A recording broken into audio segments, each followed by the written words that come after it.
कृत्य दिली. ज्ञानेश्वर माऊलीसारखे ज्यांनी पूर्ण जगाला आपल्या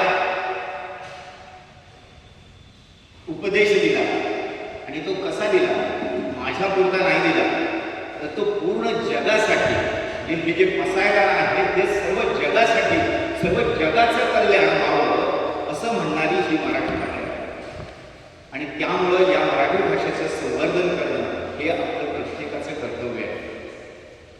अनेक वेळा असं होतं की आपण मराठीसाठी झगडतो, भांडतो, सगळं करतो भाषेसाठी, आणि ज्यावेळी मुलाला शाळेत पाठवण्याचा वेळ येतो त्यावेळी कुठेतरी त्या मुलानं इंग्रजी शिकावं, आणि त्या मुलाने इंग्रजी शिकल्यानंतर तो उद्या फाड इंग्रजी बोलायला लागेल, इंग्रजीतनं मग तो ती राईम्स म्हणायला लागेल, इंग्रजीतनं नंबर्स म्हणायला लागेल, आणि मग तुम्ही छातीत घेऊन सांगेल की माझ्या मुलाला इंग्रजीतनं राईम्स येतात, इंग्रजीतनं नंबर्स येतात.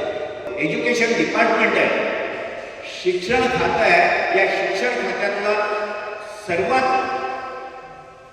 उत्तम किंवा जे हे त्यांचं जे हे आहे ते डायरेक्टरशिप त्यांनी हे केली. मराठीतून पदवीपर्यंत शिकून ते गोवा राज्याचे डायरेक्टर म्हणून निवृत्त झाले.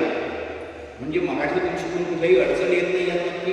आणि मी त्यांच्याबरोबर शिकायला होतो तेव्हा मी बघत होतो ते मराठीतून ग्रॅज्युएट असताना सुद्धा मी जेव्हा 11वी 12वी शिकत होतो त्यावेळी मला इंग्रजी शिकताना कोणताही जर शब्द एखादा इंग्रजी मला नाही कळला तर मी मामांना पटकन विचारत होतो, आणि मामाच्या तोंडातून मला पटकन त्याचं उत्तर येत होतं. आणि त्याची एक नक्की ही एक सवय होती की मराठीबरोबर ते इंग्रजी डिक्शनरीमध्ये घेऊन बसायचं.